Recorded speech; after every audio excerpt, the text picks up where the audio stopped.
जति एक्सर्साइज गरे पनि प्र्याक्टिस गरे पनि हातको स्पिड लेभल चाहिँ अपै भएको होइन, बजाएको कुराहरू लकै भइरहेको छैन भने आज यो भिडियोमा चाहिँ कसरी आफ्नो स्पिड लेभल बढाउने म तपाईलाई सिकाउँछु।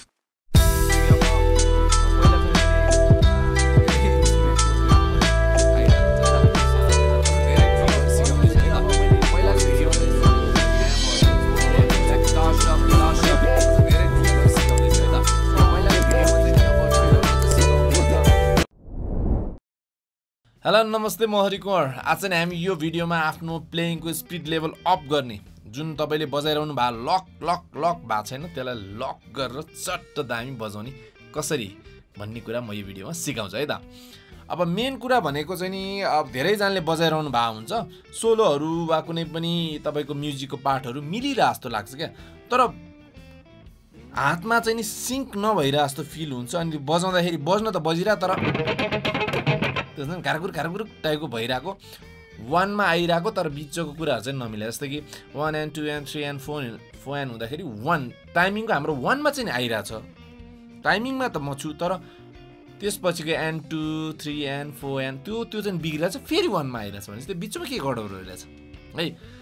अब यस्तो प्रब्लम आइरहेछ भने आज म तपाईलाई दामी दामी एक्सर्साइजहरू सिकाउँछु, जसले गर्दा चाहिँ तपाईको सोलो वा तपाईको हातको भनौँ न सोलो बजाउँदा वा कुनै पनि फ्रेजहरू बजाउँदा तपाईको हातको स्पिड लेभल चाहिँ एकदम कन्ट्रोल, जसले गर्दा चाहिँ सोलो एकदम लक हुन्छ, प्लस तपाईको म्युजिक पनि एकदम लक हुन्छ।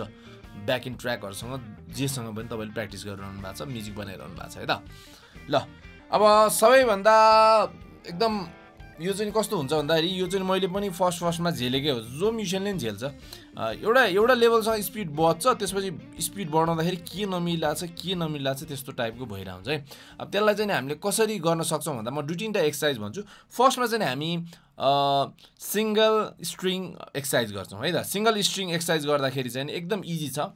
तपाईँले कुनै पनि स्ट्रिङ लिनुहोस्, जस्तै कि आज मैले लियो सेकेन्ड स्ट्रिङ है।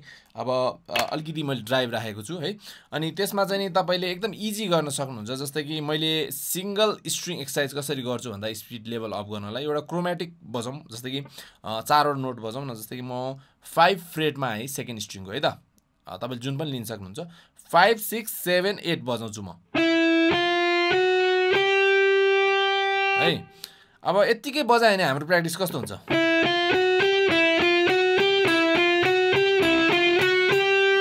पछि जे पनि गर्न मिल्यो है त। तर अब हामी त मैले अघि भने जस्तो लक गर्नु छ, हामीलाई सोलोहरू मिलाउनु छ, दामी बनाउनु छ, बज्न त बज्छ, 1 मा त आउँछ तर त्यो बिचको पार्ट मिलाउनु छ भने अब तपाईले के गर्नुपर्छ भन्दाखेरि जुन हामीले फर्स्टमा हामीले जुन बिटहरू टाइमिङहरू नोटहरू पढ्थ्यो नि हामीले, जस्तै कि whole note, half note, quarter, 8 16 32 त्यसरी पढ्थ्यो नि, त्यसरी नै त्यो कुराहरू चाहिँ अप्लाई गर्नुपर्छ क्या। भन्ने मतलब मेट्रोनममै बजाउने तर टाइमिङहरू चाहिँ त्यसरी अप्लाई गर्ने। जस्तै कि एक्जाम्पलको लागि जस्तै कि मैले फर्स्टमा चाहिँ नि 1 2 3 4 बजाएँ। अब त्यसलाई हाफ गर्न सक्नुहुन्छ नि तपाईले, 1 and 2 and 3 and 4 and वा 1 and 2 and 16 मा पनि बजाउन सक्नुहुन्छ, अझ त्योभन्दा फास्ट पनि बजाउन सक्नुहुन्छ है। अब यो हाम्रो सिङ्गल स्ट्रिङ प्र्याक्टिसको पर्पस चाहिँ नि त्यही हो। भनेपछि तपाईँले फर्स्टमा के बजाउनु पर्यो,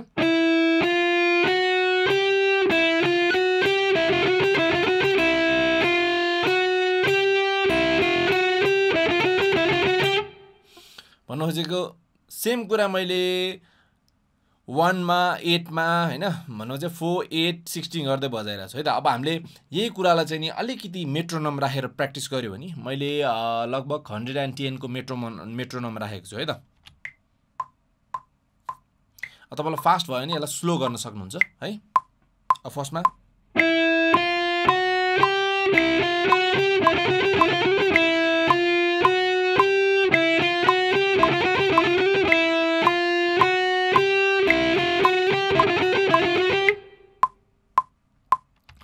यसरी चाहिँ तपाईले प्र्याक्टिस गर्नुभयो भने जुन तपाईको लक हुँदै आउँछ क्या। जस्तै कि तपाईले हुन्छ नि 4 मा नि भयो, 8 काउन्टमा नि भयो, 16 काउन्टमा नि भयो, त्यसरी लक गर्दै आउनु भएको छ क्या।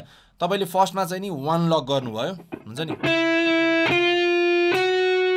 त्यसपछि तपाईले 8 काउन्टमा नि लक गर्नुभयो है, त्यसपछि 16 मा पनि है। यसरी गर्नुस् है, यसरी प्र्याक्टिस गर्दा चाहिँ एकदम दामी हुन्छ, लक हुँदै आउँछ तपाईँको है। अब एउटै स्ट्रिङमा नगर्ने, अब चाहिँ नि हामी तलमाथि गर्नु। जस्तै कि सेकेन्ड लिनु भएको छ भने 1 लिनुहोस्, जस्तै कि सेकेन्ड र फर्स्ट स्ट्रिङ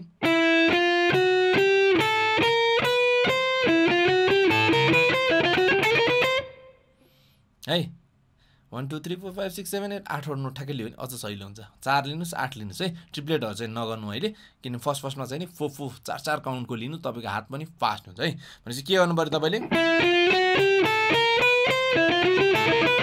है, यस्तो गर्नु पऱ्यो। अब त्यसैले अगाडि बढाउन सक्नुहुन्छ बिस्तार। अब पोजिसन पनि सार्दै लाने, किनभने एउटै ठाउँमा बजाउँदाखेरि तपाईँको हातको त्यो पोजिसनहरू पनि पछि त्यसै नै प्रब्लम आउन सक्छ नि त होइन। त्यही भएर पोजिसन चेन्ज गर्दै लाने क्या, त्यस्तै गर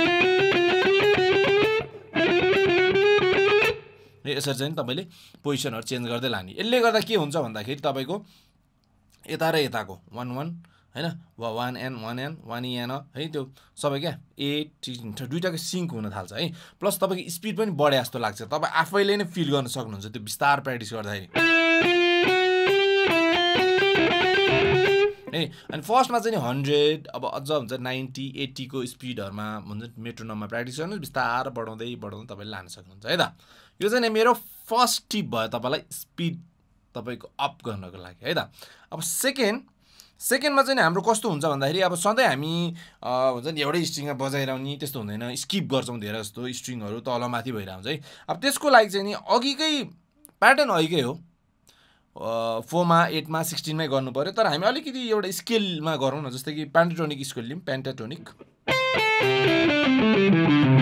एमै है, एमै लिउँ। अब म तपाईँलाई कस्तो खाले देखाउँछु भन्दाखेरि हामी 4-4वटा स्ट्रिङ लिन्छौँ है। जस्तै कि अब यसमा चाहिँ मैले अब तपाईँलाई अलिकति फ्रेडबोर्ड भनिदिइहाल्छु। यसमा चाहिँ हामीले फर्स्ट फ्रेडको चाहिँ नि 8 5, त्यसपछि सेकेन्डमा पनि 8 5, त्यसपछि थर्ड स्ट्रिङमा चाहिँ 7 5, त्यसपछि 7 5, फोर्थमा पनि 7 5 है त। भनेपछि है यो चाहिँ अब हामीले अहिले सेम अहिलेकै प्याटर्न युज गर्छ। यसमा नि के गर्छौँ त 1 2 3 4 गर्छौँ, त्यसपछि 1 and 2 and 3 and 4 and गर्छौँ, अनि त्यसपछि 16 है, 8 16 सब त्यसरी जान्छौँ। भनेपछि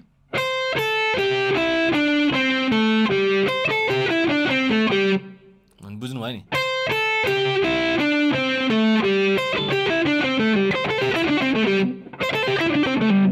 है।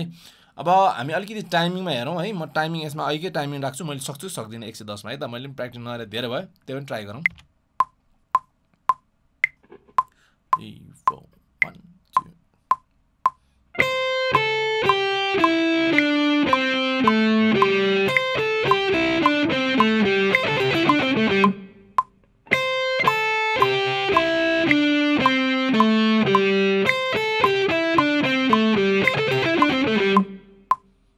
अब यसमा चाहिँ मैले के गरेँ, फर्स्टमा चाहिँ नि 1 2 3 4 गरेँ, त्यसपछि 8 गरेँ, त्यसपछि 16 गरेँ है त।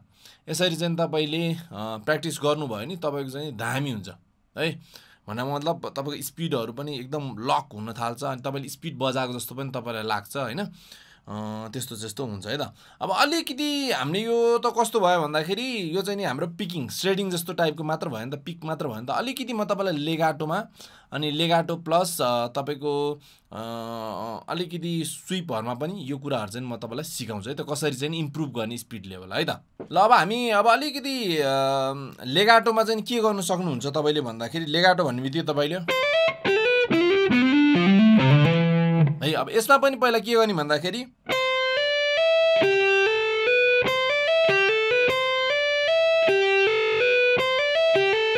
बुझ्नुभयो नि है, सेम अघि गरे जस्तै हामी चाहिँ नि जहाँ पनि एउटै फर्मुला युज गर्छौँ। पहिला 1 2 3 4 गर्छौँ, अनि 1 and 2 and 3 त्यसरी गर्छौँ है।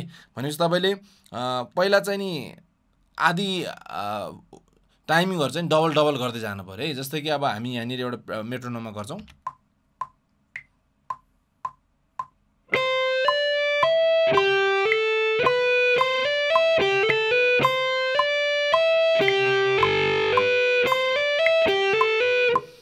है। अहिले चाहिँ हामी यो अब यता नोटतिर नजाउँ एकछिन टाइमिङमा चाहिँ जाउँ है मैले यसमा चाहिँ कस्तो गरेको छु भन्दा तपाईँको बजाउँदाखेरि 8 10 12 8 10 12 त्यति मात्र गरेको छु तर पर्पस चाहिँ तपाईँले के बुझ्नु पर्यो भन्दाखेरि टाइमिङ चाहिँ तपाईँले बढाउँदै बढाउँदै बढाउँदै बढाउँदै लान सक्नुहुन्छ है त अब त्यस्तै गरेर तपाईँले हुन्छ नि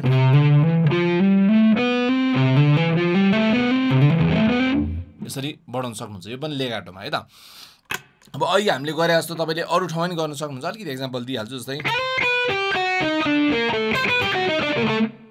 यस्तो नि गर्न सक्नुहुन्छ है त ल अब अलिकति स्विपको पनि गरौँ है अब स्विप गर्दाखेरि चाहिँ तपाईँको जुन हुन्छ नि तपाईँले फास्ट गर्नु खोजिरहेको हुन्छ तपाईँलाई बजिरहेको हुँदैन क्या है अब यसरी स्विपहरू गर्दाखेरि पनि फास्ट बजाउनु खोज्नु तर बजा हुँदैन नि अब यसमा नि अहिले हामीले लजिक लगाउनुपर्छ जस्तै कि फर्स्टमा चाहिँ नि एकदम 1 2 3 4 1 and 2 and 3 and 4 and है 1 and 2 and भयो नि त अब त्यस्तै गरेर तपाईँले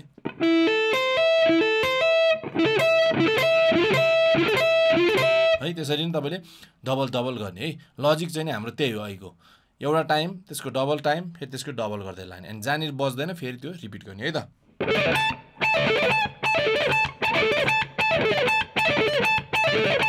है अब यो ट्याब भन्नु पर्दाखेरि चाहिँ नि ए माइनर हो यसमा चाहिँ 9 थर्ड स्ट्रिङको 9 सेकेन्ड स्ट्रिङको 10 त्यसपछि फर्स्ट स्ट्रिङको 8 अनि 12 अब यसो पिकिङ चाहिँ नगर्नु फेरि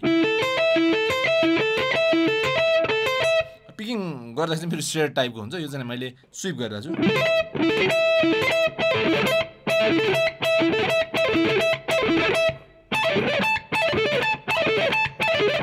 है मेरो पनि प्र्याक्टिस धेरै भयो नगरेको मेरो पनि अलिअलि अड्किरहेको हुन्छ त्यसको लागि चाहिँ मैले अहिले जे गरेँ त्यही मैले फेरि 1-2 घन्टा गरेँ भने मेरो फेरि राम्रो हुन्छ है त ल आजलाई चाहिँ यति नै सिकौँ हामीले सिंगल स्ट्रिङ अनि अरू स्ट्रिङमा नि सिक्यौँ अलिकति स्विप टाइपमा नि सिक्यौँ है तर मेन लजिक चाहिँ के रहेछ आफ्नो टाइमिङ लक गर्नलाई चाहिँ नि जहिले पनि तपाईँले जुन हामीले फर्स्टमै बेसिकमै प्र्याक्टिस गरेर हुन्छ कुनै 4 8 16 32 जुन नोट बेसमा हामीले गइरहेको हुन्छौँ त्यसलाई नै हामीले चाहिँ नि हैन बेस मानेर त्यसै डबल डबल गर्दै लग्यो भने चाहिँ तपाईको राम्रो हुँदो रहेछ लक हुँदो रहेछ जहिले पनि 1 लक होइन क्या 1 and 2 and जति पनि पछाडी नोट बजेर अर्को 1 आउन्जेल चाहिँ हाम्रो होल बारै चाहिँ नि लक भयो भने अनि अर्को बार हुन्छ जहिले पनि हामीले 1 ठाउँमा गुर्र गुर्र 1 मात्र आउनु खोज्छ नि तर त्यो गुर्र पनि गुडु 1 आयो भने अनि बल्ल चाहिँ लक हुन्छ है साउन्डहरु क्या अनि मज्जाको सुनिन्छ है त ल अब यस्तो भिडियो कस्तो लाग्यो त्यो चाहिँ कमेन्ट बक्समा लेख्नु होला अनि अरु केही हेर्नु मन छ भने जहिले पनि कमेन्ट बक्समा लेख्नु होला है अनि हाम्रो भिडियोलाई लाइक गरिदिनु share subscribe thank you for watching